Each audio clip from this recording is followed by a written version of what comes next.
말씀 선포하겠습니다. 오늘 말씀의 제목은 살아나시다 라는 제목으로 말씀을 전하도록 하겠습니다. 오늘은 부활주일입니다. 살아나시다 복음을 통해 어디에서 부활하신 주님을 보아야 하는지 볼 수 있는지를 오늘 본문이 잘 가르쳐주고 있습니다. 1절 말씀해 보시면 안식일이 지남에 막달라 마리아와 야고보의 어머니 마리아와 또 살룸에게 가서 예수께 바르기 위하여 향품을 사다 두었다가 라고 말씀하고 있습니다. 이 안식일이라고 하는 것은 사바톤이라고 하는 단어를 사용했는데 뜻은 일하지 않는 날이라고 우리 생각하는데 그것도 맞기는 맞습니다. 사람이 일이 끝나고 하나님의 일이 시작한 날, 그날을 언약한 것이 이 안식일입니다. 그래서 이 안식일은 출애굽기 31장 13절 말씀해 보시면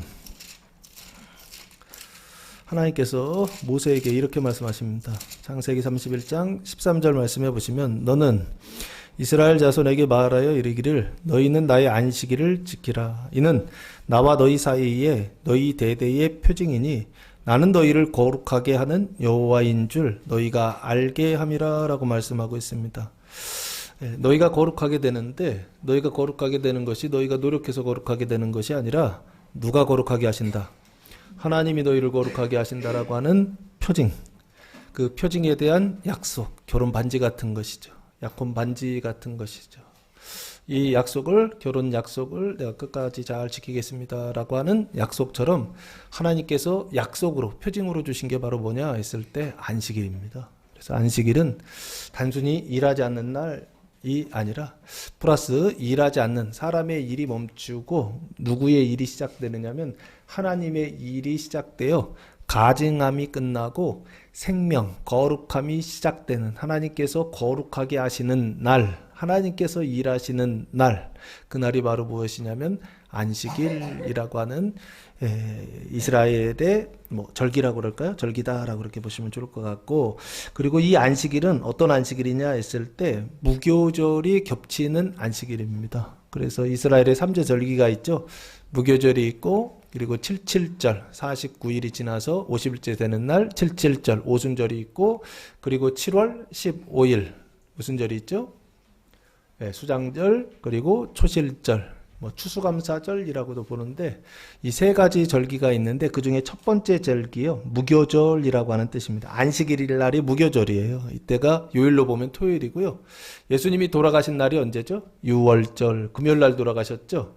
예수님이 금요일 날 돌아가시고 토요일 날 무덤 속에 계시다가 안식 후 여기 안식일이 지남에 있잖아요. 이게 초실절이라고 하는 6월절, 무교절, 초실절이라고 하는 유대의 절기입니다. 초실절이라고 하는 것은 첫 열매를 수확하고 나서 하나님께 그 열매를 어떻게 하냐면 흔들어 바친다 해서 요제로 바친다 해서 하나님께 요제로 바치는 날, 제사하는 날, 이게 초실절이거든요. 그래서 첫 열매, 하나님께 첫 열매를 흔들어 바치는 날, 제사로 드리는 날이 이게 초실절입니다. 그 초실절이 요일로 보면 일요일이고, 그래서 이 초실절을 교회에서는 뭐로 받았느냐라고 했을 때 고린도전서 15장 20절 말씀해 보시면 그러나 이제 그리스도께서 죽은 자 가운데서 다시 살아나사 잠자는 자들의 첫 열매가 되셨도다. 아멘. 예수님께서 첫 열매가 되셨죠. 근데 무슨 첫 열매가 되셨느냐라고 했을 때 잠자는 자들의 첫 열매가 되셨다라고 하는 것입니다. 그 잠자는 자들이 어떻게 됐다? 다시 깨어났다, 일어났다, 부활했다라고 하는 것입니다. 그 부활의 첫 열매, 그게 바로 뭐냐? 초실절이 언약하고 있는 내용이다라고 그렇게 보시면 좋지 않을까 싶어요. 첫 열매를 바쳐서 요제로 하나님께 드린다라고 흔들어 바친다라고 하는데 이 절기를 만드신 이유가 뭐 때문에 그러냐 했을 때 이 부활의 첫 열매를 어떻게 해요? 언약하고 있는 게 아닌가 싶습니다. 그래서 예수님을 부활의 첫 열매라고 이야기하고 있잖아요. 또한 부활의 첫 열매가 있습니다. 야고보서 1장 18절 말씀에 보시면 야고보서 1장 18절 말씀해 보시면 그가 그 피조물 중에 우리로 한 첫 열매가 되게 하시려고 자기의 뜻을 따라 진리의 말씀으로 우리를 낳으셨느니라 라고 말씀하고 있습니다. 여기 우리라고 하는 것은 누구죠? 예수 믿고 구원받은 우리를 지금 이야기하는 것입니다. 근데 이 구원받은 사람들을 뭐라고 말씀하고 있느냐면 첫 열매가 되게 하시려고 라고 말씀하고 있어요. 무슨 첫 열매냐 했을 때 피조물 중에 첫 열매다라고 그렇게 말씀하고 있습니다. 그 부활의 첫 열매는 예수님이 되시죠. 그리고 피조물, 예수님은 하나님이시잖아요. 하나님이신데 하나님이 사람이 되신 분이라고 한다면 피조물 중에 첫 열매가 되게 하시려고 어떻게 하셨다? 낳으셨다라고 그렇게 말씀하고 있습니다. 그럼 우리도 예수 믿고 구원받은 그 당시 초대교회 사도들도 첫 열매이지만 지금 우리도 예수 믿고 구원받은 우리들도 또한 뭐가 된다? 그 첫 열매, 그 첫 열매가 있고 나서 그 뒤에 나오는 두 번째 열매, 세 번째 열매에서 지금의 열매가 됐다라고 그렇게 보시면 좋지 않을까 싶습니다. 그래서 이 안식일이 지났다라고 하는 것은 결국에 뭘 얘기하느냐라고 했을 때 안식일의 언약을 예수님께서 뭐 하셨다? 무덤 속에 들어가셔서 성취하셨다. 사람의 일이 끝나죠. 무덤 속에 들어가는 그 순간 사람의 모든 일들이 끝나요. 우리가 세상을 살아가면서 많은 일들을 하고 계획하지 않습니까? 그런데 많은 일들을 계획하지만 죽으면 끝입니다. 무덤 속에 들어가면 끝입니다. 그래서 사람의 일이 끝나는 것, 이것을 표징하고 있는 게 뭐냐 했을 때 무덤 속에 들어가는 것입니다. 그리고 뭐가 시작되느냐? 하나님이 일이 시작되는 거, 그게 바로 뭐냐면 무덤에서 나오는 것입니다. 어쨌든 여기 안식일이 지남에 여자 3명이 등장합니다. 막달라 마리아와 야고보의 어머니 마리아와 또 살로메가 가서 예수께 바르기 위하여 상품을 사다 두었다가 라고 말씀하고 있습니다. 첫 번째 여자는 누구죠? 막달라 마리아죠. 두 번째는요, 야고보의 어머니 마리아죠. 세 번째는요, 살로메, 이 세 여자다라고 그렇게 말씀하고 있습니다. 막달라 마리아는 누구입니까?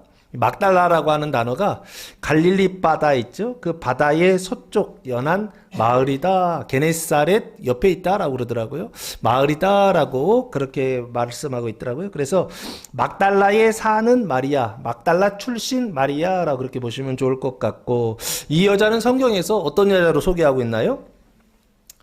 일곱 귀신 마가복음 16장 9절 말씀해 보시면 예수께서 안식 후 첫날 이른 아침에 살아나신 후 전에 7 귀신을 쫓아내어 주신 막달라 마리아에게 먼저 보이시니라고 그렇게 말씀하고 있습니다. 이 막달라 마리아는 귀신 들린 여자였구나. 근데 귀신이 하나가 아니죠. 몇 명의 귀신이 들어있죠? 7명이죠. 7이요. 그죠? 7명의 귀신이 있었는데 그 귀신을 쫓아내 주었어요.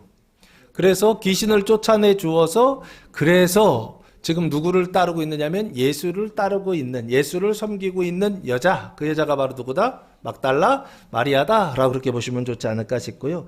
야고보의 어머니 마리아는 누군가요? 야고보는 사도? 야고보와 요한 있죠. 예수님의 수저자였던 베드로와 야고보와 요한 할 때 그 야고보와 요한을 얘기하는 것이고, 그 야고보와 요한의 어머니 마리아라고 그렇게 보시면 좋을 것 같습니다. 이 마리아라고 하는 말의 뜻이 뭔지 아십니까? 미리암이라고 하는, 모세의 누이가 있죠. 미리암이라고 하는 그 단어인데 뜻은 반항적이다라는 뜻입니다. 그래서 쓰다 라고 하는 뜻을 가지고 있어요. 그래서 예수님의 어머니 이름도 마리아죠. 그 마리아라고 하는 이름하고 뜻과 우리가 생각하는 어떤 이미지하고는 좀 다르지 않습니까? 아주 반항적이고 쓴 여자, 그 여자가 바로 마리아다라고 그렇게 보시면 좋을 것 같고, 또 세 번째 여자가 나오는데 살로메라고 되어 있습니다. 살로메는 뜻은 안전한, 행복한, 그래서 평화로운이라고 하는 뜻을 가진 여자예요. 근데 이 세 여자는 누구일까요? 마가복음 15장 40절에서 이렇게 소개하고 있습니다. 마가복음 15장 40절 말씀해 보시면 멀리서 바라보는 여자들도 있었는데 그 중에 막달라 마리아와 또 작은 야고보와 요새의 어머니 마리아와 또 살로메가 있었으니, 여기 막달라 마리아, 야고보와 요새의 어머니 요한이죠. 요한의 어머니 마리아와 또 살로메, 똑같죠. 3명 똑같이 나오죠? 이들은 예수께서 갈릴리에 계실 때에 따르며 섬기던 자들이요. 또 이 외에 예수와 함께 예루살렘에 올라온 여자들도 많이 있었더라라고 말씀하고 있습니다. 갈릴리에 여자들이 많이 있었어요. 그리고 예수님을 따르던, 예수님을 섬기던 여자들이 많이 있었는데 그들 여자들 중에 대표적인 여자들, 그분이 누구냐면 이 세 여자다. 막달라 마리아, 야고보의 어머니 마리아, 그리고 살로메, 이 세 여자가 갈릴리에서부터 예수님을 따르고 섬겼던 여자다. 그럼 이 여자들은 다 어디 출신일까요? 갈릴리에서 예수님을 만났으니까 갈릴리 출신의 여자들이다라고 그렇게 보시면 좋지 않을까 싶습니다. 예전에는, 지금이야 뭐 차 타고 어디든지 가고 싶으면 갈 수 있잖아요. 그렇죠? 차 타고 버스 타고 가도 되잖아요. 그죠? 근데 예전에는 어디 가려고 하면은 갈 수가 있었습니까? 없었죠. 누가 뭐 태워주든지 누가 뭐 뭘 도와줘야 이렇게 갈 수 있지 않았습니까? 남자들은 그래도 자기가 하려고 하면 어떻게 할 수 있었는데, 여자들은 어디에서 다른 지역으로 가려고 하면 그런 어떤 공간적인 어떤 한계, 제한이 굉장히 많이 있지 않았습니까? 2000년 전이니까 이때는 더 했겠죠. 그러니까 지금 이 세 여자는 어떤 여자냐라고 했을 때 늘 갈릴리에서 태어나서 갈릴리에서 살다가 갈릴리에서 어떻게 해요? 죽을 수밖에 없었던 그런 여자들이었어요. 근데 이 여자들이 누구를 만났다? 예수님을 만났다. 그래서 누구를 따른다? 예수를 따르고 다 버리고 예수를 섬기고 있었던 여자들. 이 여자들이 바로 이 세 여자들이었다라고 하는 것입니다. 그럼 한번 생각해 보세요. 갈릴리라고 하는 것은 어디인가요? 이 갈릴리라고 하는 것은 어떤 것인가요? 육적으로 봤을 때는 예수님을 섬기던 여자들인데요. 여자들입니다. 그리고 육적으로 보면은 남자가 아니라 여자들이죠. 그 당시에 여자들이라고 하는 것은 사람의 어떤 인격적인 대우를 받지 못하던 그런 여자들이었다는 것입니다. 삶에 희망이 있었을까요? 없었을까요? 아마 없지 않았을까 싶습니다. 남자도 아니고 여자.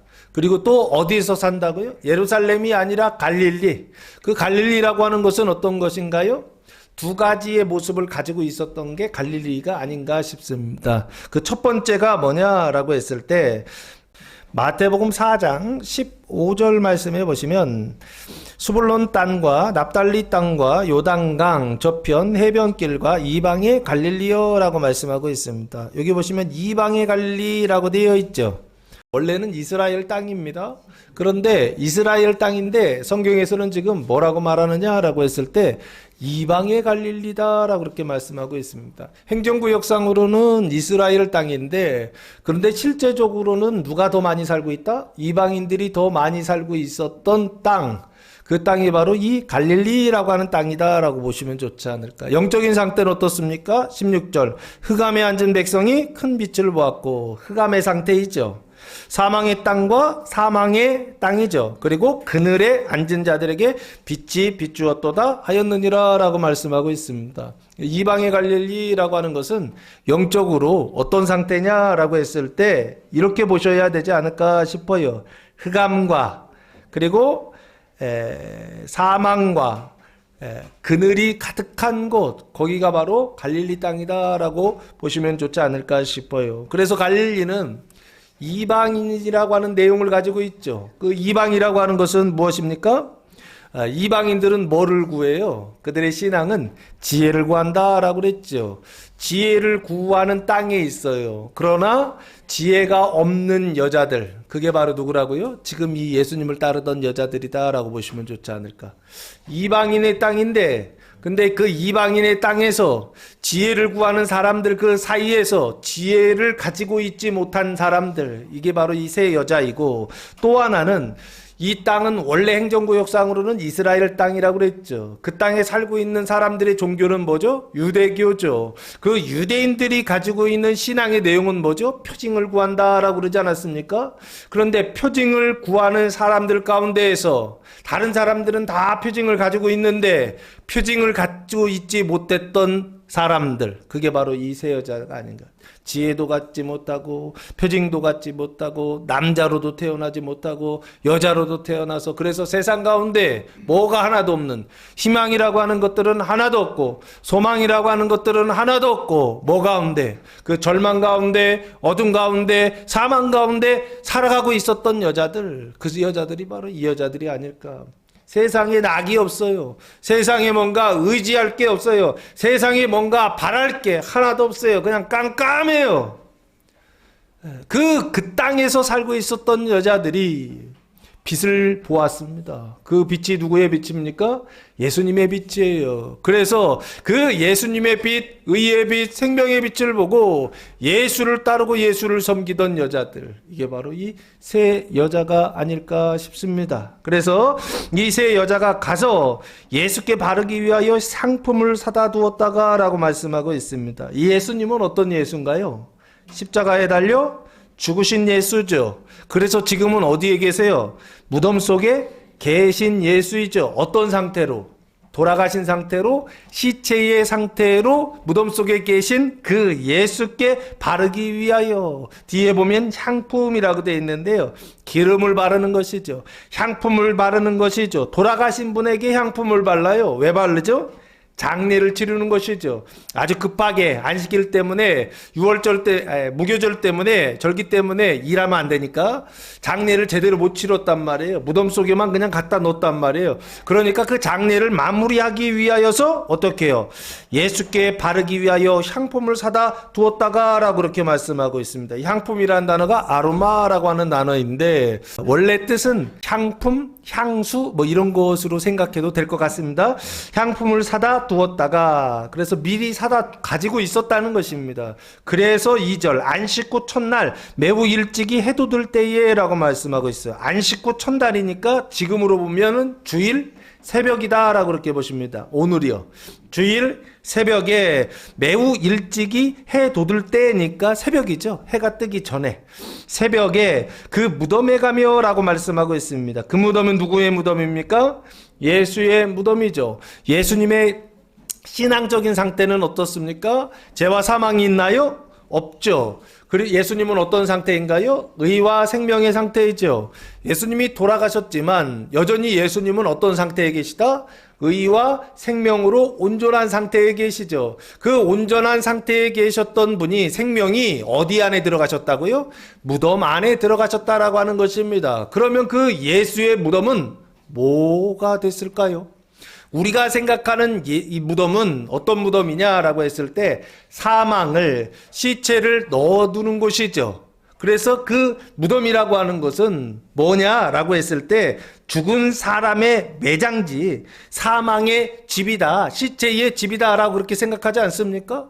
그런데 예수도 시체긴 시체예요. 근데 그 안에 뭐를 담고 있어요? 의와 생명, 천국을 담고 있다고요. 근데 그 의와 생명과 천국을 담고 있는 예수가 어디로 들어가셨다고요? 무덤 속에 지금 들어가 계시더라라고 하는 것입니다. 그러면 그 집은 뭐가 될까요? 생명을 담고 있는 집이요. 생명을 담고 있는 동굴, 생명의 집이 되지 않나요? 그래서 여기요, 사망의 집이 그 무덤으로 가며 생명의 집으로 가고 있습니다. 근데 이 사람들은 그거 알까요? 모를까요? 이거 모르고 있습니다. 그래서 보통 무덤 속에 사망이 있을 때 그것을 우리는 무덤이다라고 그렇게 말하는데, 이게 비유적으로 그 안에 사망을 담고 있다고 한다면 그 자체, 사망을 담고, 이게 물을 담고 있으면 물그릇이잖아요. 근데 이게 술을 담고 있으면 술그릇이라고 할까요? 술잔이라고 그러잖아요. 마찬가지로 그 안에 뭐를 담고 있는 거에 따라서 그 이름이 달라지지 않습니까? 그죠? 그래서 로마서 5장 12절 말씀해 보시면 사망을 담고 있는 그릇이 또 하나 있더라고요. 그러므로 한 사람으로 말미암아 죄가 세상에 들어오고 죄로 말미암아 사망이 들어왔나니 이와 같이 모든 사람이 죄를 지었으므로 사람이 모든 사람에게 이르렀느니라 라고 말씀하고 있습니다. 사망이 어디에 들어갔다? 사람에게 이르렀다, 사람 안에 들어갔다라고 그렇게 말씀하고 있죠. 이해되십니까? 그러면 사람 안에 사망이 있다고 한다면 사람은 사망을 담고 있는 그릇이죠. 그러면 사람을 뭐라고 부를 수 있습니까? 무덤이라고 부를 수 있겠죠. 비유적으로, 표징으로 세상에 눈에 보이는 무덤은 뭘 의미하느냐라고 했을 때 사망을 담고 있는 진짜 무덤을 지금 말하고 싶은 것입니다. 그 사망을 담고 있는 진짜 그릇이 뭐냐라고 했을 때 그게 바로 여러분이 예수 믿기 전에, 구원받기 전에 여러분 자신이 아닌가요? 여러분의 육신이 그 안에 사망, 죄와 사망을 담고 있었다고 한다면 여러분의 몸은, 여러분의 육신은 뭐다? 무덤이었다라고 하는 것입니다. 어떤 무덤이요? 사망을 담고 있었던 무덤이요. 그 무덤이 바로 지금 여기에서는 예수의 무덤이지만 그 무덤이 바로 나다라고 그렇게 보셔야 됩니다. 내 안에 사망이 있었구나. 그래서 지금도 내 안에 사망의 문제가 해결되지 않는 사람들이 있죠. 그 죄가 남아있는 사람들이 있죠. 그렇다고 한다면 내가 뭐냐라고 했을 때 아직도 내가 사망이구나라고 하는 것을 어떻게 해요?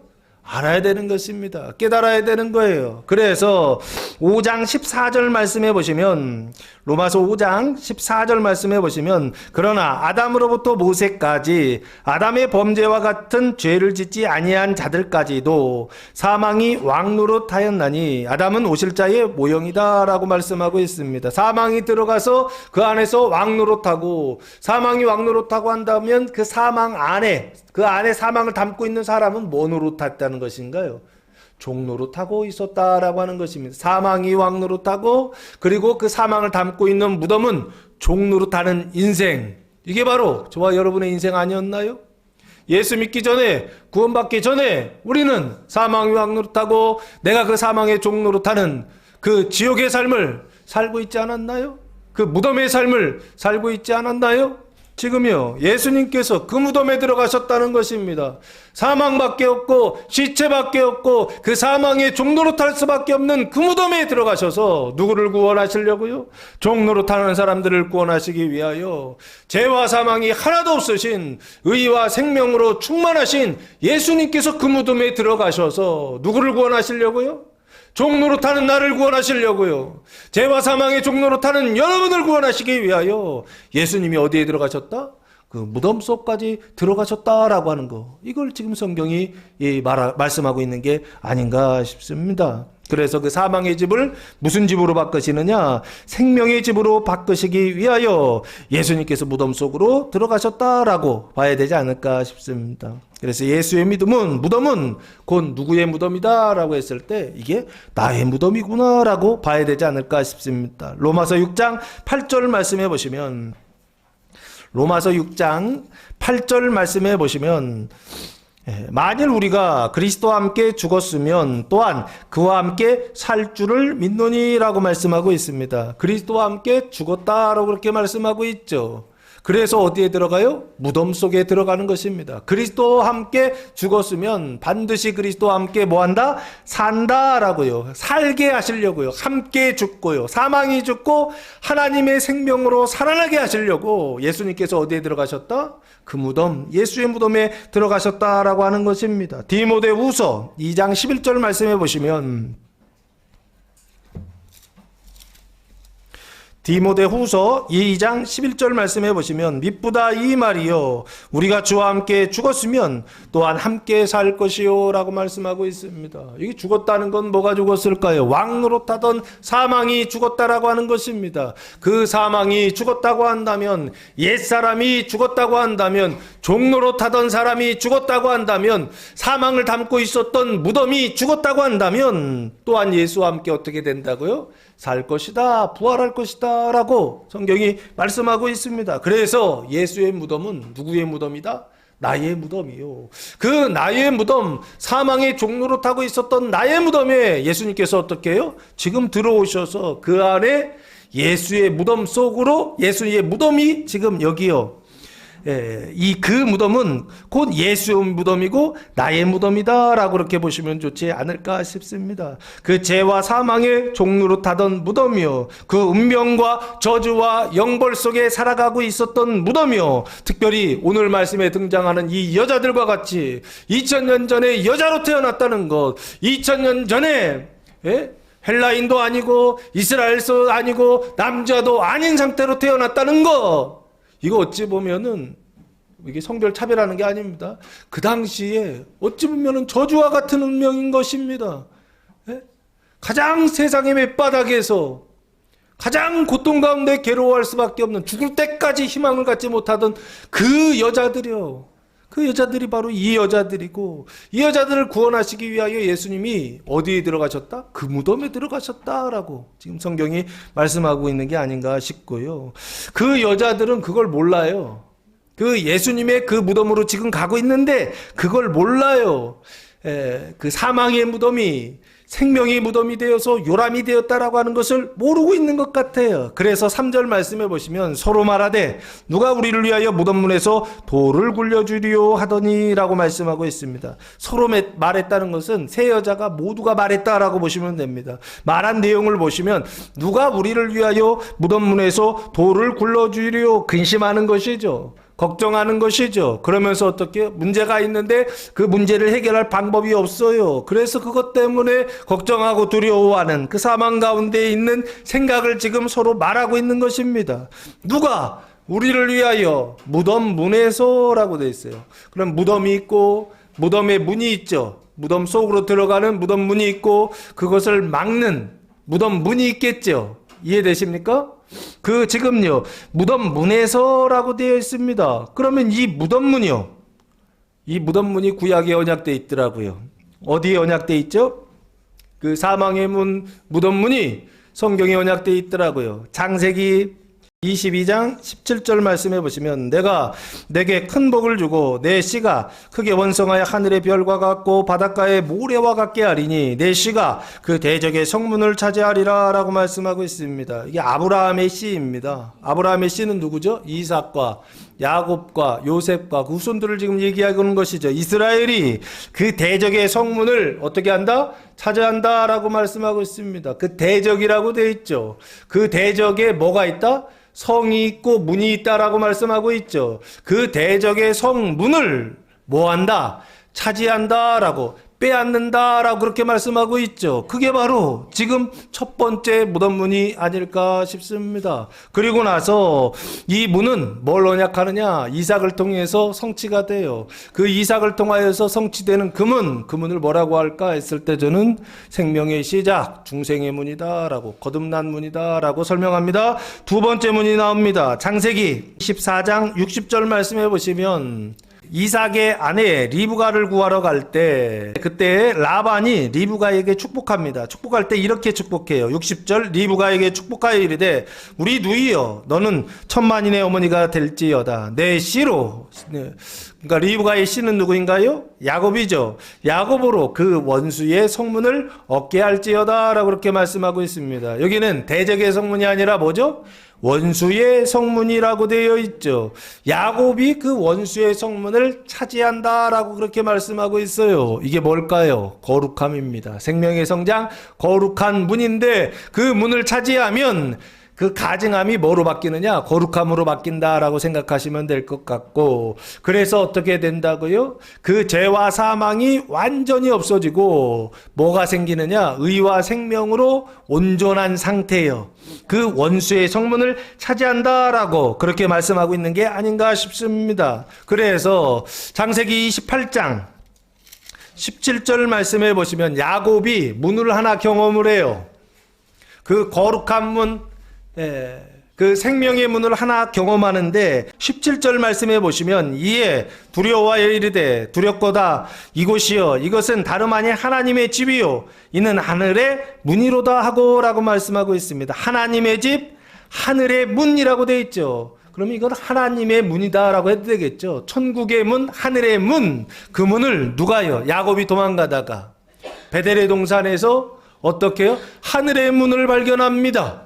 그때 발견했더니 하늘의 문이요. 이게 바로 뭘까라고 했을 때 이게 바로 죄와 사망이 완전히 해결되고 의와 생명으로 충만한 상태, 그 상태를 지금 하늘의 문이다라고 그렇게 말씀하고 있는 게 아닌가 싶습니다. 이게 그림으로 아주 잘 그려져 있죠.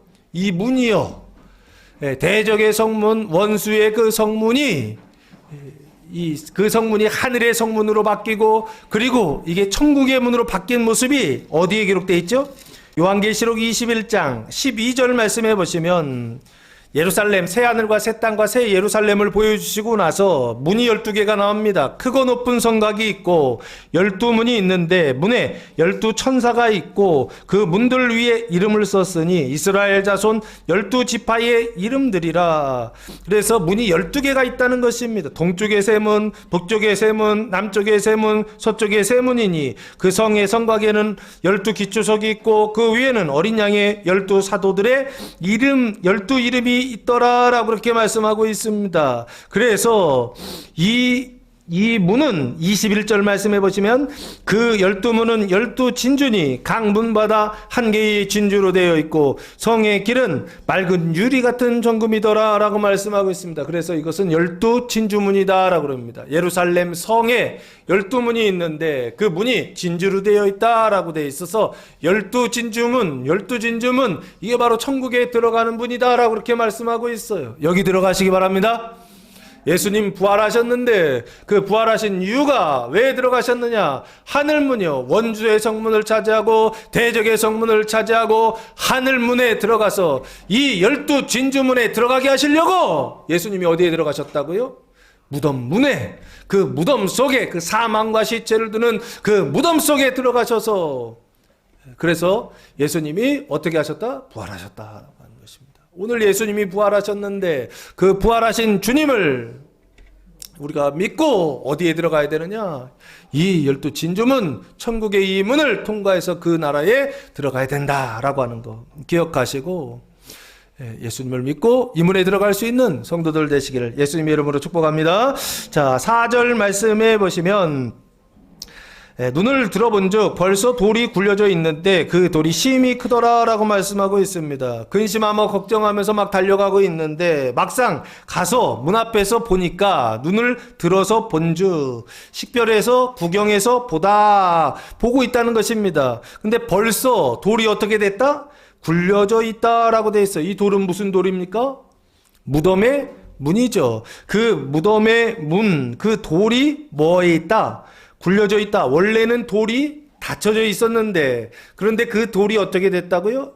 예, 굴려져 있다. 굴려져 있다는 얘기는 문이 열렸다라는 얘기죠. 그 문을 열고 예수님께서 어떻게 하셨다고요? 부활하신 주님이 나왔다라고 하는 것을 성경이 암시하고 있는 게 아닌가 싶어요. 굴려져 있다라고 하는 것은 열려 있다라고 하는 것을 말씀하고 있는 게 아닌가 싶습니다. 무덤 문이 열렸다라고 하는 것입니다. 이게 무엇을 말하느냐? 예수님이 부활하신 첫 번째 증거요. 부활하신 주님을 만날 수 있는, 볼 수 있는 첫 번째 증거다라고 하는 것이 여기서 예수님을 봐야 된다는 것입니다. 사람들이 그런 얘기합니다. 예수님께서 부활하셨습니다. 그러면 안 믿는 사람들이 부활하신 주님을 보여주면 내가 믿을게 그래요. 사도들 중에도 그런 사람이 있었죠. 의심 많았던 사도 도마는 예수님의 그 손과 그 옆구리의 장자국을 보면 내가 믿을게 했던 사람이에요. 그게 예수님의 제자였던 사도였던 도마의 모습 아니었나요? 지금도 믿는 사람들이건 믿지 않는 사람들이건 헬라인들과 같이 지혜를 쫓는 사람들이요, 그리고 유대인들과 같이 표징을 구하는 사람들이요, 이 사람들은요, 세상의 희망이라고 하는 거, 낙이라고 하는 것은 하나도 없다라고 하는 것을 경험한 사람들이요, 여자와 같이 이런 사람들은 예수님 부활하셨습니다라고 하는 그 희망과 소망의 소리를 선포할 때 뭐로 들지? 말도 안 되는 소리 하지 마십시오. 무슨 예수님께서 부활하셨습니까? 예수님이 부활하셨다고 한다면 내 인생이 왜 이렇습니까? 라고 이야기하시는, 반문하시는 분들이 많습니다. 그러면서 뭐라 그래요? 예수님을 보여주시면 내가 믿을게요. 예수님 부활하셨다라고 하는 것을 믿을게요 라고 하는 분들이 계시거든요. 근데 그 예수님을 보여달라고 하는 것은 유대인들이 표징을 구하는 것처럼 보여달라고 하는 경우들이 있습니다. 눈에 보이는 뭐 귀신이라든지 어떤 신적인 존재가 눈앞에 나타나면 믿겠습니다, 뭐 이런 판타지를 생각하는데 그렇게 보려고 하면 평생 못 봅니다. 죽을 때까지 못 봅니다. 1000년이 지나도 못 보고 2000년이 지나도 못 봅니다. 근데 보는 방법이 있다고요. 성경에서 말하는 방법이 있다고요. 예수님이 부활하셨다라고 하는 증거로 그 증거로 무엇을 봐야 되느냐? 예수님을 보아야 된다. 부활하신 주님을 봐야 된다는 것입니다. 그 첫 번째 증거가 뭐냐면 무덤문이 열렸다라고 하는 것입니다. 무덤문이 열렸다는 것을 통해서 부활하신 주님을 볼 수 있는 성도들 되시기를 바랍니다. 부활하신 주님을 만날 수 있는 성도들 되시기를 바랍니다. 부활하신 주님을 믿고 그 12 진주문을 지나서 천국에 입성할 수 있는 성도들 되시기를 예수님의 이름으로 축복합니다. 무덤문이 열렸다는 것입니다. 무덤문이요. 사망의 문이 열렸다는 것입니다. 인류 역사상 아담과 하와가 타락한 이후에 한 번도 열리지 않았던 그 무덤문이, 사망의 문이 열렸다라고 하는 거, 그게 바로 뭘 의미하느냐? 예수님이 부활하셨다는 첫 번째 증거입니다. 예수님이 부활하셨지 않았다고 한다면 이 문은 열린다, 안 열린다? 안 열린다는 것입니다. 사망의 문은 안 열린다는 것입니다. 무덤의 문은 안 열린다라고 하는 것입니다. 늘 어떤 상태예요? 그 운명과 저주와 영벌 속에 살아갈 수밖에 없는 거, 이게 우리의 뭐라고요? 결론이다라고 하는 것입니다. 사람들의 결론이었다라고 하는 것입니다. 그 대표적인 사람들이 바로 오늘 본문에 등장하는 3명의 여자들이었다는 것입니다. 아무 희망도 없어요. 헬라인 지역 살면서 헬라인도 아니고, 행정구역상으로는 이스라엘 땅에 살면서 이스라엘도 아니고, 그리고 그 중에서도 남자가 아니고 여자로 태어나서 아무것도 희망할 수 없었던 무덤과 같은 그 인생 가운데 누가 찾아오셨다고요? 예수님이 찾아오셨다고요. 그리고서 무덤 속으로 들어오셔서 그 무덤 문을 열어 제끼신 분, 그분이 바로 누구시라고요? 예수님이시라고요. 그래서 무덤 문이 열렸다고 한다면, 사망의 문이 열렸다고 한다면 그게 바로 예수님 부활하셨다는 확실한 증거구나. 믿고 깨달을 수 있는 성도들 되시길 예수님의 이름으로 축복합니다. 자, 그래서 이 첫 번째, 무덤 문이 열렸다는 것입니다. 사망의 문이 열렸다라고 하는 것입니다. 그래서 뭐가 시작되었느냐라고 했을 때 생명일이 시작되었다라고 그렇게 보시면 좋지 않을까. 생명이 시작되었다라는 것입니다. 이걸 뭐라고 해야 될까요? 이것을 성경에서는 거듭남, 중생이라고 그럽니다. 예수 믿고 구원받았을 때, 칭의 중생한다 할 때 그 중생, 그 거듭남을 생명의 시작이라고 그럽니다. 그 생명의 시작을 알리는 첫 번째 증거가 바로 뭐냐면 무덤문이 열렸다라고 하는 변화입니다. 근데 몇 프로요? 1%요. 1%도 좀 많을지 모르겠어요. 0.1%요. 아주 작은 변화예요. 무덤문이 열리는 변화예요. 그 무덤문이 열리는 변화, 무덤문이 열리는 변화를 경험하고 있다고 한다면, 예수님이 부활하셨구나. 무덤문이 열렸다라고 하는 것을 아주 분명히 인식하고 있다고 한다면, 예수님께서 어떻게 해요? 그 문을 열고 나오셔서 그래서 다시 살아나게 하셨구나라고 하는 것이요. 그 자리에서, 무덤문이 열린 그 자리에서 부활하신 주님을 보고 부활하신 주님을 만날 수 있는 부활주일 한 주간 되시기를 예수님의 이름으로 축복합니다. 다른 데서 찾으면 만난다, 못 만난다, 못 만납니다. 다른 데서 보려고 하면 본다, 못 본다, 못 본다는 것. 표징으로도 못 보고, 지혜로도 못 보고, 지식으로도 못 보고, 오직 무엇을 통해서 볼 수 있다? 말씀을 통하여, 믿음을 통하여 누구를 볼 수 있다? 부활하신 예수님을 볼 수 있다는 것입니다. 코드를 맞춰야 돼요. 코드가 안 맞으면 전기가 통한가요? 안 통하는가요? 안 통하죠. 전등을 틀려고 해도, 빛을 틀려고 해도 어떻게 해야 됩니까? 코드가 맞아야 되는 거예요. 그렇지 않습니까? 전기를 사용할 때도 그런데 예수님을 볼 때 영적인 코드가 안 맞아요. 어디에 맞춰져 있습니까? 헬라식으로 맞춰져 있어요. 어디에 맞춰져 있습니까? 유대식으로 맞춰져 있어요. 그러면 안 된다고요. 어디에나 맞춰야 된다고요? 기독교식으로 맞춰져야 된다라고 하는 것입니다. 그리스도인으로 맞춰져 있어야 된다는 것입니다. 오직 믿음, 오직 말씀으로 맞춰져 있을 때 뭐가 보인다? 부활하신 예수님이 보이고, 뭐가 보인다? 하늘문이 보이고, 뭐가 보인다? 12 진주문이 보인다라고 하는 것입니다. 이게 보여야 그 문을 열고 들어갈 수가 있는 것입니다. 이게 보여야 그 문을 통하여 낙원에 들어갈 수가 있는 것입니다. 천국에 들어가는 자 되기 위하여 부활하신 주님을 보고 부활하신 주님을 만나고, 그래서 그 예수님을 통하여 이전에는 무덤이었는데 이제는 사망을 생산하는 무덤이 아니라 생명을 생산하는 요람이 되는 성도들 되시기를 예수님의 이름으로 축복합니다. 무덤이 열렸다라고 하는 것은 아주 작은 변화입니다. 그러나 그 아주 작은 그 변화를 통하여 뭐가 된다? 그 전체가 다 변화가 될 것입니다. 마치 뭐처럼요, 누룩처럼요. 떡덩이 안에 누룩 아주 작은 것을 넣었을 때 처음에는 아주 작은 것이지만 나중에는 빵을 어떻게 한다고요? 부풀어 오르게 하여서 아주 맛있는 빵을 만드는 것처럼 천국의 시작은 아주 작은 것으로 시작할 것입니다. 생명의 시작은 작은 것으로 시작하지만 그 하나가 어떻게 된다고요? 온 공동체예요. 사망의 공동체를, 그 무덤을, 가정을 바꾸는 하나님의 동역자가 될 수 있다라고 하는 거, 이걸 기억하시기 바랍니다. 자, 그래서 첫 번째, 무덤 문이 열려 있다는 것입니다. 어디에서 부활하신 주님을 볼 수 있는가? 어디에서 부활하신 주님을 만나야 되는가라고 했을 때, 사망의 문이 열려 있는 곳, 무덤 문이 열려 있는 곳, 그곳에서 누구를 보아라? 부활하신 주님을 보아라. 그래서 내 문이 열려 있었다고 한다면, 내 사망의 무덤, 내 사망의 문이, 그 무덤 문이 열려 있다고 한다면, 내 안에요, 나의 그 거듭남을 통하여, 나의 중생을 통하여 뭐를 바라요? 부활하신 주님을 보고, 그 부활하신 주님을 만나고, 그 문을 통하여, 열려진 그 문을 통하여 그 진주문에 들어가라라고 하는 뜻입니다. 두 번째는 5절 말씀해 보시면, 무덤에 들어가서 흰옷을 입은 한 청년이 우편에 앉은 것을 보고 놀라매라고 그렇게 말씀하고 있습니다. 무덤에 들어가죠. 무덤에 들어가는데 언제죠? 이 시간이요? 새벽입니다. 해가 떴어요? 안 떴어요? 안 떴어요. 그러면 어떨까요? 깜깜하죠. 세상도 깜깜한데, 무덤 밖도 깜깜한데, 무덤 안은 어떨까요? 더 깜깜하겠죠. 근데 그 무덤 안으로 들어갔다라고 하는 것입니다. 들어갔는데 당연히 그 안에는 뭐가 있어야 돼요? 예수님의 시체가 있어야 되고 사망이 있어야 되죠. 그런데 누가 있다고요? 흰옷을 입은 한 청년이 있었다는 거예요. 어디에? 우편에 앉아 있는 것을 보고, 오른쪽이죠. 그 시체 오른쪽에 앉아 있는 것을 보고 놀랬다라고 하는 것입니다. 뭐는 없고, 시체는 없고, 예수의 시체는 없고, 사망은 없고, 그 오른편에 누가 앉아 있더라?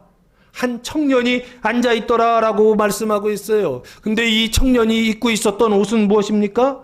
흰 옷이다라고 그렇게 말씀하고 있어요. 새벽인데 흰 옷을 입고 있으면 그 흰 옷이 흰 옷으로 보일까요? 안 보일까요? 빛이 비출 때나 흰 옷이 흰 옷이고 검은 옷이 검은 옷이지, 빛이 하나도 없을 때는 흰 옷이 흰 옷으로 보이나요?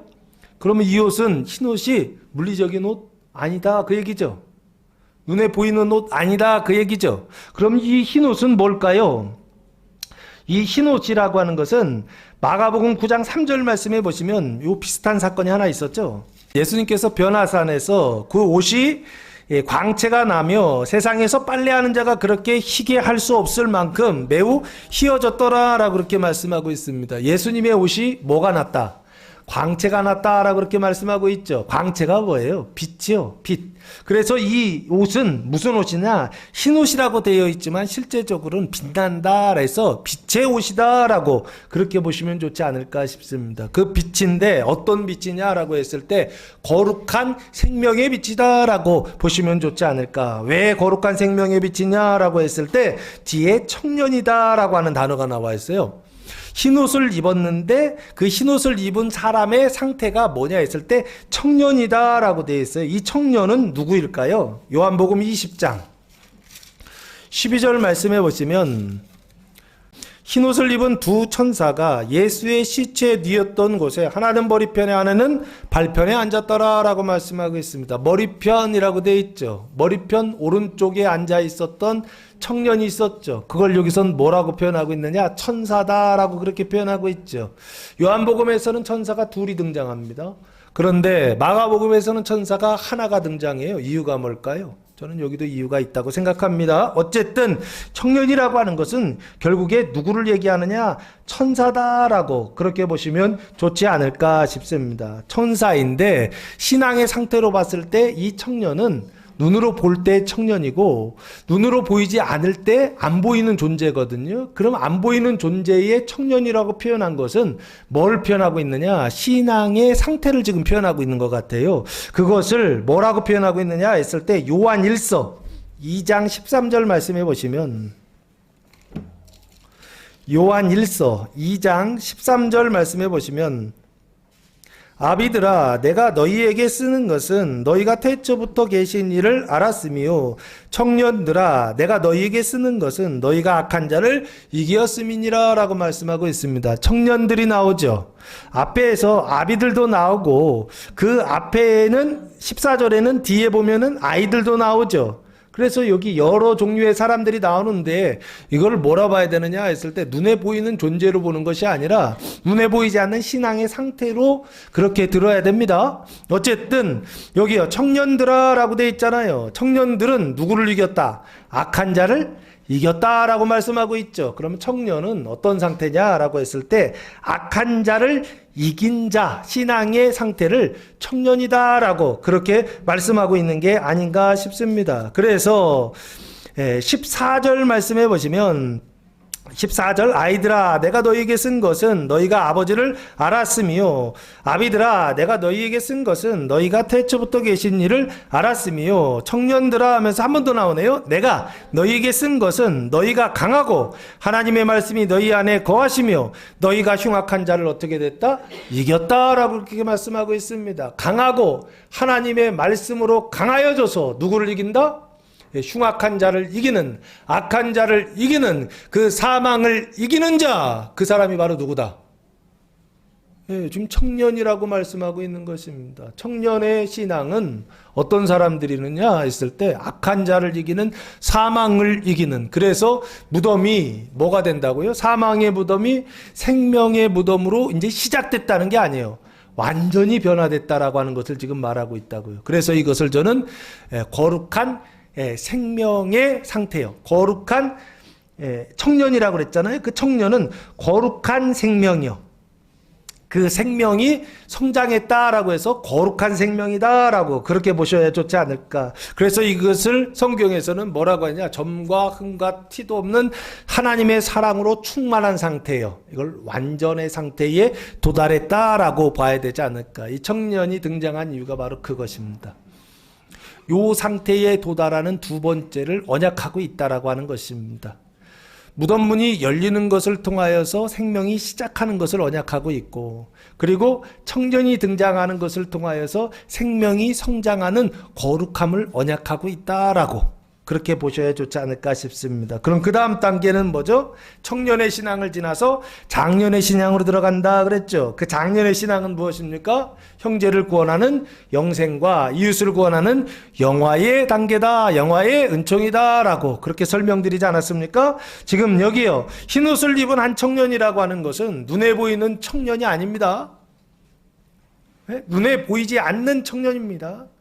이 청년은 천사들인데 그 천사의 어떤 상태를 얘기하느냐라고 했을 때 생명이 완전하게 성장한 상태를 말하는 것입니다. 20살 이제 성년이 됐다 이런 뜻이 아니라 장가가기 바로 직전이다. 완전히 무르익었다. 뭐 이런 뜻으로 보셔야 된다고요. 영적인 상태를 신앙적인 상태를 설명하는 것입니다. 그래서 그 청년이 우편에 앉아 있는 것을 보고 놀랐다라고 그렇게 말씀하고 있습니다. 그러면 이 놀랐다라고 하는 것은 결국에 뭘 얘기하느냐라고 했을 때 이런 것이죠. 눈으로 볼 때에는 청년이 앉아 있는 것을 보고 놀라지만 눈으로 보지 않을 경우에는 신앙의 눈으로 믿음으로 볼 때는 뭐를 보고 놀라야 되느냐라고 했을 때 그 무덤 속에 사망이 있어야 되는데 그 무덤 속에 생명이 있음을 통하여 그 무덤 속에 청년이 있음을 통하여 그 무덤 속에 생명이 성장한 청년이요 그 거룩함 있음을 통하여서 어떻게 된다? 놀라야 된다라고 하는 것입니다. 그리고 그것을 통하여 누구를 보아야 된다? 부활하신 예수님을 보아야 된다는 것입니다. 내 안에 흰옷을 입은 청년이 있다고 한다면 내 안에 사망이 시체가 없어지고 내 안에 청년이 있다고 한다면 그것을 통하여 예수님 부활하셨구나 라고 하는 것을 보고 그리고 어떻게 된다고요? 그 부활하신 주님을 만나야 된다라고 하는 것입니다. 이게 두 번째 증거입니다. 6절 말씀해 보시면 청년이 이르되 놀라지 말라.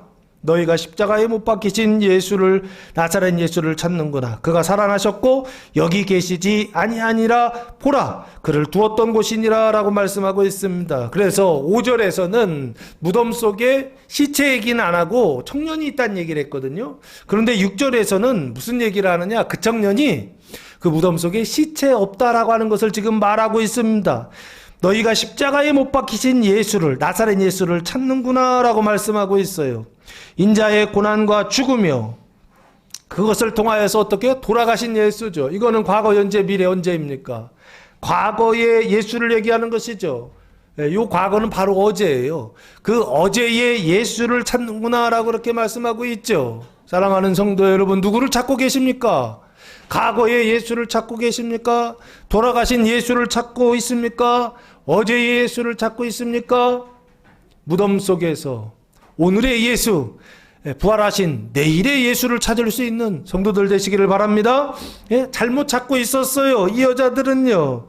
그런데 그가 살아나셨고 부활하신 예수님께서, 죽으신 예수님께서 살아나셨다라고 그렇게 말씀하고 있습니다. 이 살아나다라고 하는 단어가 에게이로라고 하는 단어입니다. 깨우다, 죽음에서 다시 일으키다라고 하는 뜻입니다. 여기 계시지 아니라 무덤 속에 계시지 않다라고 하는 것입니다. 그러면 그 부활하신 주님이 어디로 가신 걸까요? 무덤 속에서 그 문이 열려서 무덤 밖으로 지금 나가 계신 것이죠. 그러니까 무덤 속에 계신 예수님은 무덤 밖에 계시고, 그리고 무덤 안에는 정작 누가 있더라? 청년이 그 안에 들어서 앉아 있더라라고 하는 것입니다. 왜 거기 앉아 있을까요? 청승맞게. 그 무덤 속에요. 그것도 다른 데도 아니고 왕궁이나 궁궐이나 아주 좋은 집, 아파트 뭐 이런 데가 아니라 깜깜하고 어둡고 음산한 이 무덤 속에 왜 빛나는 청년이 앉아 있을까요? 알려주는 것입니다. 뭐를요?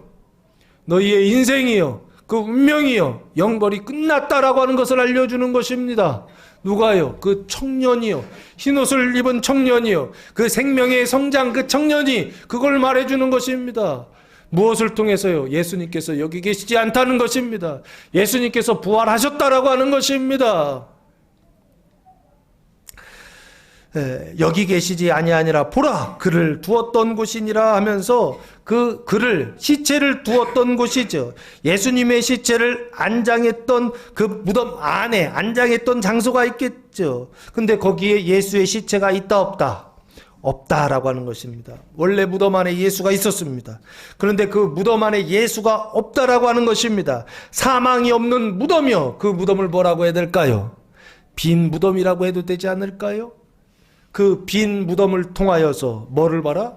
예수님 부활하셨다라고 하는 것이요. 예수님의 부활을 보고 그 빈 무덤을 통하여 누구를 만나라? 부활하신 예수를 만나라라고 하는 것입니다. 그리고 그 안에 누구 있음을 통하여서요, 무덤 안에 천사 있음을 통하여, 천사가 있는 무덤을 통하여서 누구를 봐라? 예수님의 부활하신 주님을 보라라고 성경이 말씀하고 있는 게 아닌가 싶습니다. 무덤 속에 시체가 없다는 것입니다. 사망이 없는 무덤이요. 그럼 그 무덤, 사망이 없는 그 무덤에 누가 있다고요?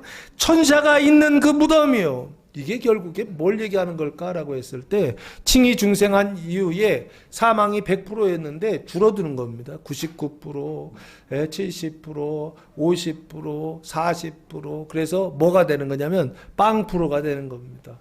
사망이 제로가 되었다라고 하는 것입니다. 지금 사망이 없다고 그러잖아요. 사망이 제로가 되고, 그리고 뭐가 있는 것이요? 그 안에요. 천사가요, 흰옷을 입은 천사가 100% 되어 있는 것을 보면서 사망이 0%가 되고 생명이 100%된 이것을 보면서 무엇을 보라? 부활하신 주님을 보라라고 성경이 말씀하고 있습니다. 사랑하는 성도 여러분, 다른 것 보지 마시고 내 안에 사망이 제로가 되고 내 안에 생명으로 충만하게 되었다고 한다면, 하나님의 사랑으로 충만하게 부어졌다고 한다면, 그것을 통하여, 거룩한 생명을 통하여 예수님 부활하셨구나라고 보고 느끼고 고백하고 그 부활의 증인으로 살아가는 성도들 되시기를 예수님의 이름으로 축복합니다. 자, 그래서 세 번째는 7절 말씀해 보시면, 첫 번째는 문이 열려져 있다, 무덤 문이 열려져 있다. 두 번째는 무덤 속에 시체가 없다, 빈 무덤. 세 번째 부활의 증거가 뭐냐 했을 때 7절 말씀해 보시면, 가서 그의 제자들과 베드로에게 이르기를 예수께서 너희보다 먼저 갈릴리로 가시나니 전에 너희에게 말씀하신 대로 너희가 거기서 배우리라 하라 하는지라 라고 말씀하고 있습니다. 가라는 거예요. 그리고 그의 제자들과 예수님의 제자들과 베드로에게 말하라는 것입니다. 근데 여기 제자들 플러스 다른 제자의 이름을 듣지 않고 베드로라고 하는 이름을 여기다 일부러 집어넣었어요. 왜 그럴까요? 중요하기 때문에 그렇죠. 왜 중요할까요? 마가복음을 기록한 마가한테 중요하다는 얘기죠. 왜 중요할까요? 마가복음은 누구를 위해 기록한 복음서다? 로마 사람들을 위해서 기록한 복음서다라고 돼 있죠. 그 로마 사람들에게 가장 중요한 사람이 누구다? 베드로다라 그렇게 보시면 좋습니다. 베드로가 왜 등장했을까 했을 때 마가한테 중요하구나. 왜 중요할까 했을 때 로마 교회 성도들에게 이방인들에게 중요한 사람이구나. 그래서 등장시킨 게 아닐까라고 하는 그런 생각을 했습니다. 그리고 특별히 마가와 베드로는 어떤 관계에 있느냐라고 했을 때 베드로전서 5장 13절 말씀해 보시면 베드로가 이렇게 이야기하더라고요. 베드로전서 5장 13절 말씀해 보시면 택하심을 함께 받은 바벨론에 있는 교회가 너희에게 문안하고 내 아들 마가도 그리하느니라 라고 말씀하고 있습니다. 이 마가가 이 마가입니다. 마가복음을 기록한 마가인데 마가를 지금 뭐라고 되어 있죠? 예, 나의 아들이다 라고 그렇게 말씀하고 있죠. 육신적인 아들이 아니라 신앙적인 아들이다 라고 지금 말씀하고 있는 게 아닌가 싶습니다. 내가 키웠다는 것이요. 내가 낳았고 내가 키웠다. 그 나가 베드로입니다. 지금 베드로 전서잖아요. 베드로가 낳아서 그래서 기른 양육한 신앙적으로 양육한 사람, 그 사람이 바로 누구냐면 마가복음을 기록한 마가가 아닌가. 그 마가는 성경에서는 뭐라고 돼 있죠?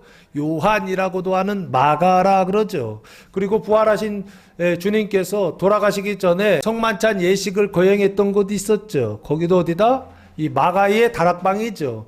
그리고 사도행전 2장에서 성령 세례를 받았던 그 장소도 초대교회 성도들이 예루살렘에서 항상 모이던 장소도 어디라고요? 여기 마가의 집입니다. 마가의 집이요.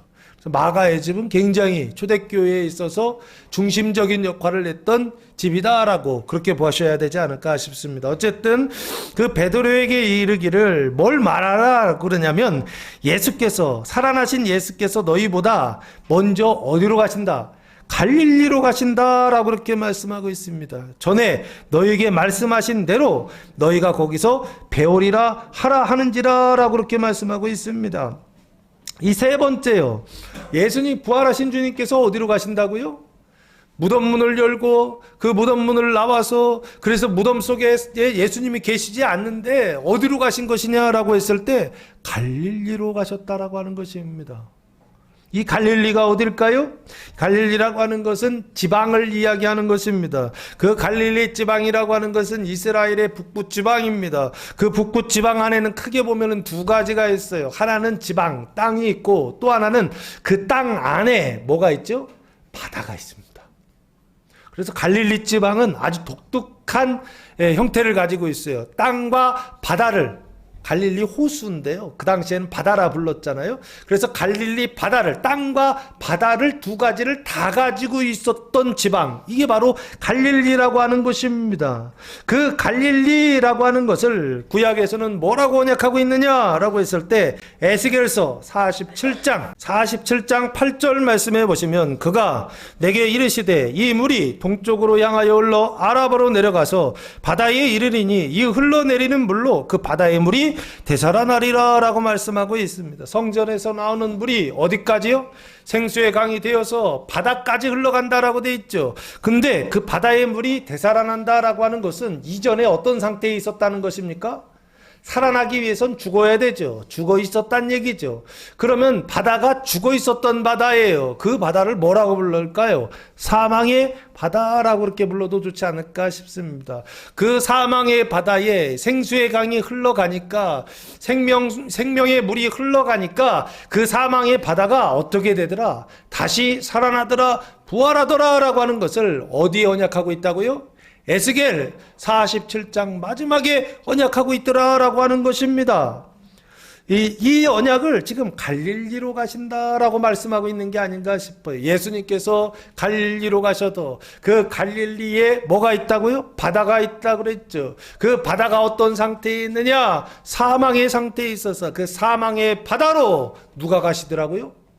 예수님이 가시더라고요. 그 예수님이 부활하신 예수님께서 생명수의 강으로 흘러서 그 죽음의 바다, 사망의 바다까지 들어가시니 그 사망의 바다가 어떻게 되더라?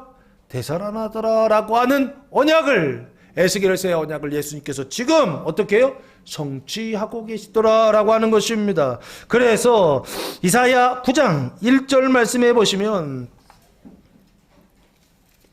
이사야 9장 1절 말씀해 보시면 이것을 뭐라고 언약하고 있느냐라고 했을 때 그 바다가 다시 살아나는 것이요. 9장 1절 전에 고통받던 자들에게는 흑암이 없으리로다. 옛적에는 여호와께서 스불론 땅과 납달리 땅이 멸시를 당하게 하셨더니, 멸시를 당하게 하신 분이 누굽니까? 하나님께서 하셨다라고 되어 있죠. 여호와께서 멸시를 당하게 하셨다라고 말씀하고 있어요. 그러면서 후에는 해변길과 요단 저쪽 이방의 갈릴리를 어떻게 하셨다? 영화롭게 하셨다라고 그렇게 말씀하고 있죠. 멸시를 받게 하신 분도 누구시다? 하나님이시오.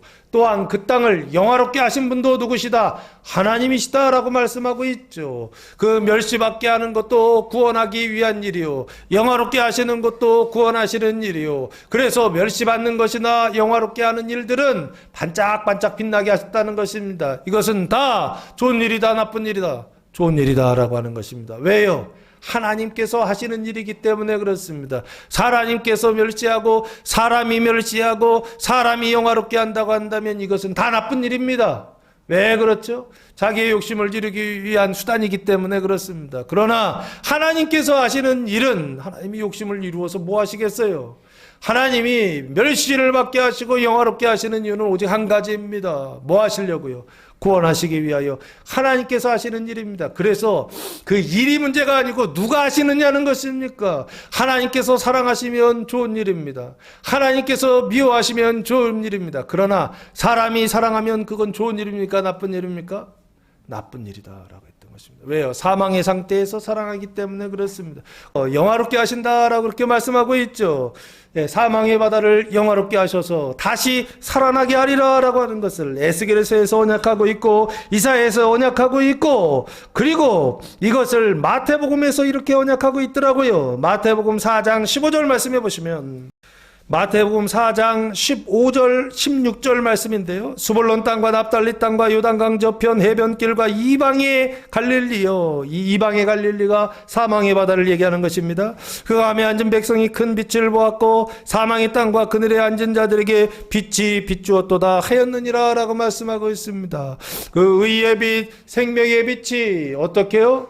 찬란하게 빛나고 있다라고 하는 것을 마태복음 4장에서 말씀하고 있고, 오늘 본문이요, 갈릴리로 가신다, 부활하신 주님께서 갈릴리로 가신다라고 하는 얘기는 무슨 얘기를 하고 있는 거냐라고 했을 때, 그 사망의 바다에 생명의 빛을 반짝반짝 빛나고 계시다, 영화롭게 하셨다라고 하는 것을 어떻게 해요? 성경이 증언하고 있더라라고 하는 것입니다. 부활하신 주님께서 세 번째 마지막으로 찾아가시는 것, 첫 번째는 무덤문을 여시고, 두 번째는 빈 무덤이 되게 하시고, 세 번째는 어디로 가시느냐? 갈릴리로 가신다라고 하는 것입니다. 사망의 땅으로 간다라고 하는 것입니다. 어둠 속에, 그 그늘 속에 있는 사람들에게 찾아가신다라고 하는 것입니다. 할렐루야. 사망의 바다에 주님께서 찾아가실 때, 주님께서 사망의 바다에 찾아가시는 것을 보면서 저 사람은 사망의 상태에 있고, 저 사람은 사망의 바다의 상태에 있고, 남편이 사망의 바다요, 아들이 사망의 바다요, 자녀들이 사망의 바다요, 부모가, 우리 가까이에 있는 사랑하는 사람들이 사망의 바다의 상태에 있는데, 그 사망의 바다에 누가 찾아오신다? 부활하신 주님이 찾아오신다고 한다면 그것을 보고 주님은 뭐 하셨다? 부활하셨다라고 보고, 그 부활하신 주님을 어디에서 만날 수 있는? 갈릴리에서 만날 수 있느냐? 사망의 바다에서 만날 수 있느냐? 형제가 구원을 받고 이웃이 구원을 받는 그 사망의 바다가 다시 살아나는 그것을 통하여 누구를 보라고요? 부활하신 주님이 찾아오셨구나라고 하는 것을 보고 그 부활하신 주님을 만날 수 있는 성도들 되시기를 예수님의 이름으로 축복합니다. 뭐 신적인 존재나 천사나 어떤 환타지나 이런 걸 본다고 하면 그게 무슨 우리한테 소용이 있겠습니까? 부활하신 주님을 본다라고 할 때 여기 옆에 귀신이 하나 이렇게 나타나는 것처럼 빛나는 존재가 하나 나타났다고 한다면 그게 여러분에게 도대체 무슨 의미가 있느냐고요. 진짜 우리 인생에 의미가 있다라고 하는 것은 신앙으로 보고 믿음으로 볼 수 있어야 된다라고 하는 것입니다. 뭐를 봐야 된다고요? 바다에 찾아가시는 예수님이요. 그 바다를 살리시기 위하여, 죽었던 바다를 살리시기 위하여 찾아가시는 예수님이요. 그 예수님을 보고 예수님 부활하셨구나. 예수님이 남편을 찾아가셨고 예수님이 사망의 바다에 자식들을 찾아가셨다고 한다면 예수님이 그 사망의 바다 속에서 마지막 그 영벌 속에 있는 사람들에게 주님이 찾아가셨다라고 하는 것을 본다면 그것을 통하여 누구를 보라고요? 부활하신 주님을 보라라고 하는 것입니다. 죽은 바다가 살아나고 있다고 한다면 그 살아나는 것을 통하여 그냥 죽은 바다가 어떻게 살아나냐고요? 자기 자신을 어떻게 정화하고 자기 자신을 어떻게 깨끗하게 하고 그 가증함을 어떻게 깨끗하게 하느냐고, 거룩하게 하느냐고요. 부활하신 주님이 찾아가셔서 일하시기 때문에 그런 것입니다. 사망의 바다에 주님이 찾아오셔서 그 바다가 살아나고 있다고 한다면 그 푸시케 사망의 생각이 하나님의 생각으로 바뀌고 흔들리고 있다고 한다면 그게 주님께서 그 자리에 부활하셨다라고요. 보고 감사할 수 있는 성도들 되시기를 예수님의 이름으로 축복합니다. 이게 세 번째, 사망의 바다에서 누구를 보라? 예수를 보고 그 사망의 바다가 변화되는 것을 통하여서 누구를 보라? 부활하신 예수님을 만나라 라고 하는 것입니다. 이게 세 번째 증거입니다. 8절 말씀해 보시면 여자들이 몹시 놀라 경악했다라고 하는 것입니다. 떨며 나와 공포 속에서 무덤에서 나와서 도망하고 무서워하여 아무에게 아무 말도 하지 못하더라라고 말씀하고 있습니다. 왜요? 부활의 증인이 되어야 되는데 너무 놀라가지고 아무 말도 하지 못했다라고 하는 것이요. 이게 여러분의 상태가 됐으면 좋겠습니다. 이 세 가지를 또 무덤문이 열리는 것과 빈 무덤과 그리고 갈릴리에서 부활하신 주님을 보는 그것을 통하여서 너무 경악해서 뭐하죠? 아무 말도 못하고 소리 나는 거죠. 아무 말도 못하고 두려워서 무서워하여 두려워서 아무 얘기도 하지 말도 못하는 어떤 이런 상태, 이런 것도 한번 경험해 보면 좋겠다. 이게 지나갔으면 좋겠어요. 근데 죽을 때까지 꺽꺽거리면 안 되겠죠. 한번 꺽꺽 하시다가 숨을 쉬시고 예수님 부활하셨습니다. 갈릴리에서 부활하셨습니다. 나의 그 거룩한 삶에서 부활하셨습니다. 내 영혼을 거룩하게 하시고 그리고 나를 거듭나게 하신 그것을 통하여서 예수님 부활하셨다라는 걸 확신합니다 라고 고백할 수 있는, 증언할 수 있는 부활의 증인들 되시기를 예수님의 이름으로 축원합니다. 기도하겠습니다. 사랑과 은혜가 풍성하신 아버지 하나님 감사합니다. 눈에 보이는 것을 통하여 부활하신 주님을 만나는 것이 아니라 눈에 보이지 않는 것들, 사망의 문이 열려지는 것들과 내 영혼의 그 사망의 무덤이 빈 무덤이 되고 천사가 있는 무덤을 발견하는 것과 사망의 바다가 변화되는 것들을 보면서 예수님 부활하셨다라고 하는 것을 보고 부활하신 주님을 만나고 이 세상 속에 나가서 부활하신 주님을 증언하며 살아가는 믿음의 백성들 되게 하옵소서. 이제는 우리 주 예수 그리스도의 은혜와 하나님 아버지의 부활하신 사랑하심과 성령의 교통하심이 사랑하는 성도들 머리 위에와 가정 위에와 교회 위에 이제로부터 영원토록 함께 하시기를 간절히 축원하옵나이다. 아멘.